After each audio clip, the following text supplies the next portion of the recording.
సందర్భంలో మీ అందరికీ నా హృదయపూర్వక శుభాకాంక్షలు తెలియజేస్తా ఉన్నాను. మరి ఈ రోజు వరకు కౌన్సిలర్స్గా ఉండి పార్టీకి కట్టుబడి ఒక క్రమశిక్షణతో వెళ్ళి ప్రజల మధ్యలో ఉంటూ వారి సమస్యలు తీర్చడానికి పనిచేసినటువంటి కౌన్సిలర్స్ అందరినీ కూడా నా హృదయపూర్వక శుభాకాంక్షలు తెలియజేస్తా ఉన్నా. మరి మన సేవలు గురించి పార్టీ తరఫున మన జిల్లా హెడ్ క్వార్టర్లో మీ అందరూ కూడా సన్మాన కార్యక్రమాన్ని చేపట్టాలని ఆలోచనతో చేసినటువంటి మన పద్మాదేందర్ రెడ్డి గారిని కూడా మనస్ఫూర్తిగా అభినందిస్తా ఉన్నాను.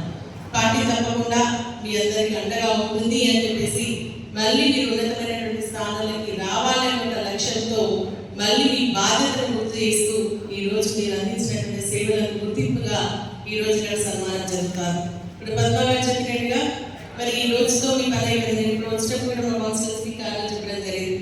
అంటే మీ పని అయిపోయింది, పదవి పోయిందని చెప్పేసి ఉండదు, పదవి వస్తున్నాయి పోతున్నాయి, కానీ మనం చేసినటువంటి సేవలు తప్పకుండా ఎప్పుడు మనకు గుర్తింపు ఇస్తూనే ఉంటాయి, మళ్ళీ అవకాశాలు కల్పిస్తూనే ఉంటారు. కాబట్టి మీరు ప్రజల మధ్యలో ఉండండి, తప్పకుండా మళ్ళీ విజయం మనదే అని చెప్పేసి కూడా వారికి చెప్పడం జరిగింది. కాబట్టి ఈరోజు నిజంగా లలిత కూడా చాలా బాగా మాట్లాడి మంచిగా మాట్లాడింది. ఎందుకంటే కేసీఆర్ గారి నాయకత్వంలో మనం ఎన్నో చేస్తున్నాం, రాష్ట్రాన్ని సాధించుకున్నాం, అభివృద్ధి పదంలో ముందున్నాం, సంక్షేమ పదంలో ముందున్నాం. అయినప్పటికీ కూడా కాంగ్రెస్ పార్టీ చేసినటువంటి మోసపూరితమైనటువంటి వాగ్దానాలతో మరి గద్దెకెక్కడం జరిగింది. ఈరోజు మళ్ళీ అందరూ కూడా కేసీఆర్ సార్ రావాలి అని చెప్పేసి కోరుకుంటున్నటువంటి సందర్భం. ఎందుకంటే వారు ఒక రైతు బిడ్డగా రైతు సంక్షేమం కోసం పెద్దపీట వేసి ఎన్నో మంచి మంచి కార్యక్రమాలు చేస్తే మరి వారు హయాంలో రామరాజ్యంగా కొనసాగింది. రైతులంతా కూడా సుభిక్షంగా మన ప్రాంతం అంతా సస్యశ్యామలమైంది. వడ్లు విపరీతంగా పండించి రైతులు ఒక గౌరవంగా ఉండే విధంగా కేసీఆర్ గారి నాయకత్వంలో జరిగితే ఈరోజు మరి కాంగ్రెస్ పార్టీ పాలనలో ఒక రాక్షస పాలన కొనసాగుతా ఉంది. ఎందుకంటే ఒక పక్షంలో ఉండాల్సినటువంటి అవసరం ఉంది. మళ్ళీ మనం అనుకున్నట్టు అందరూ మాట్లాడినటువంటి పెద్దలంతా చెప్పినట్టుగా తప్పకుండా మళ్ళీ కేసీఆర్ గారి నాయకత్వంలో మళ్ళీ మన రాష్ట్రంలో మన బీఆర్ఎస్ పార్టీ జెండా రెపరెపలాడుతుంది అని చెప్పేసి కూడా అంతా అంటే ఇంత తక్కువ సమయంలో ఇంత వ్యతిరేకత వచ్చినటువంటి ప్రభుత్వం దేశంలో ఏది ఉండదు అనుకుంటా. మరి అదేవిధంగా ఇన్ని సంవత్సరాల నుంచి మన రాష్ట్రం దేశం ఏర్పడినప్పటి నుంచి కూడా స్వతంత్రం వచ్చినప్పటి నుంచి కూడా తక్కువ సమయంలో ఇన్ని తిట్లు తిన్నటువంటి ముఖ్యమంత్రి కూడా ఎక్కడ లేకుండా స్పర్శ రాకుండా ఉండొచ్చు చెప్పేసి కూడా నేను తెలియజేస్తాను. కాబట్టి మన ఎండగా మనకు చిన్న చిన్న మనస్పర్ధలు ఉంటుండొచ్చు, కానీ వాటన్నిటి కూడా పక్కన పెడతాం. మనందరి ధ్యేయం మనం ఉన్నటువంటి చెట్టును కాపాడుకోవాలి. మన చెట్టు మహావృక్షం కేసీఆర్ గారు. కేసీఆర్ గారి నాయకత్వంలో వారి నీడను మనం ఉండాలి అంటే మనకు ఉన్నటువంటి చిన్న చిన్న పొరపాటుని పక్కన పెడదాం. మనందరం కలిసి ఐక్యమత్యంగా ముందుకెళ్దాం. మళ్ళీ బీఆర్ఎస్ పార్టీ స్థానిక సంస్థ ఎన్నికల్లో మళ్ళీ బీఆర్ఎస్ పార్టీ జనజల్లాడగా మనమందరం కూడా కృషి చేద్దామని చెప్పేసి తెలియజేస్తూ పనిచేసినటువంటి వాళ్ళకు తప్పకుండా గుర్తింపు వస్తుంది.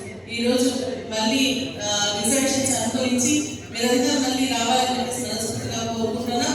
అదేవిధంగా రానటువంటి వాళ్ళు కూడా మళ్ళీ పార్టీ పదవులు ఇంకేమైనా ఉంటే తప్పకుండా ఇస్తాం, కానీ మనం మాత్రం ఐక్యతలో ఉండాలి. మనం ఎవరైనా మాట్లాడితే కేసీఆర్ పెట్టాలి, లోపలయ్యాలి, ఆపోజిషన్ మీద లేకుండా చూసుకోవాలి. కేసీఆర్ అనే మాట ఎక్కడికి వినకూడదు అని విధంగా ఆ ధోరణితో ఈరోజు కాంగ్రెస్ పార్టీ కొనసాగుతుంది తప్ప ఒక ముఖ్యమంత్రి కానీ ఒక మంత్రి కానీ మనకు ఉన్నటువంటి సబ్జెక్ట్స్ ఏంటి, మనకు ఉన్నటువంటి పోర్ట్ఫోలియోలు ఏంటి, దాన్ని ఏ విధంగా బాగా చేయాలా, దాని సంక్షేమాన్ని ఏ విధంగా ప్రజలకు అందించాలనేటువంటి లక్ష్యం ఏ ఒక్కరిలో కూడా లేదు అనేది మన గ్రామ సభలు స్పష్టంగా అర్థమైంది. గ్రామ సభలు పెట్టిన వాళ్ళకి ఎవరు సజెషన్స్ ఇస్తున్నారు మనకైతే తెలియదు, కానీ ఆ సజెషన్స్ అన్ని కూడా తప్పే, అడ్వైస్ ఇచ్చేటువంటి తప్పిస్తున్నా. అందుకే ప్రజల్లో వాళ్ళు చురుకైన భావన కొనసాగుతారు. ఇప్పుడు కూడా మళ్ళీ గ్రామ సభలు పెట్టి తిట్లు తింటారు, పాపం అధికారులు పాపం వాళ్ళు బలైపోతున్నారు. పైన వాళ్ళు చెప్తారు, కింద మనం ఉంటే మన వాళ్ళని బెదిరిస్తున్నాం, ఇద్దరు మధ్యన అధికారులు నలిగిపోతున్నా. మరి ఈరోజు ఏంటంటే మళ్ళీ మోసం చేయడానికి కంకణ వదిలే ముందుకు వస్తున్నారు. రేపు సర్పంచ్ ఎలక్షన్స్, సర్పంచ్ అయిపోయింది, ఎంపీటీసీ అయిపోయింది, జెడ్పీటీసీ అయిపోయింది, ఈరోజు కౌన్సిల్స్ అయిపోతున్నాయి, ఇంకా 2 నెలలైతే మన డిఎస్ఎస్ కూడా అయిపోతుంది.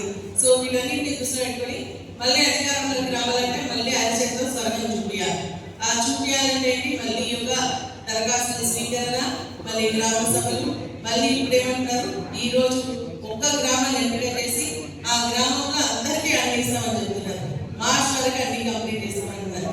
మళ్ళీ ఎలక్షన్స్ అంటే ఇది ఇస్తారు, ఎలక్షన్ నోటిఫికేషన్ ఎలక్షన్ పెట్టి ఎలక్షన్ అయిపోయినా దాటేసేటువంటి కార్యక్రమం చేస్తారనేది మనం ప్రజలకు బాగా తీసుకెళ్లాల్సినటువంటి అవసరం ఉంది అని చెప్పేసి కూడా నేను భావిస్తా ఉన్నాను. కానీ ఈరోజు కాంగ్రెస్ పార్టీ ఏం చేస్తున్నారు అందరికీ తెలిసిందే. ప్రజలు మనం అపోజిషన్ గా మాట్లాడినా ప్రజలు మాత్రం వాళ్ళు తప్పకుండా మోసం చేస్తున్నారు అనేది వాళ్ళెవ్వరు కూడా నమ్మేటువంటి పరిస్థితి లేకుండా పోయింది. మనం అందుకనే ఇంకా కూడా ప్రజల మధ్య ఉండాల్సినటువంటి అవసరం ఉంది. మరి మున్సిపాలిటీస్ కానీ గ్రామ పంచాయతీ కానీ ఒక్క రూపాయి కూడా ఇంతవరకు మనం ఇచ్చినటువంటి పాపన ఇవ్వలేదు. ఆ రోజు కేసీఆర్ ఇచ్చినటువంటి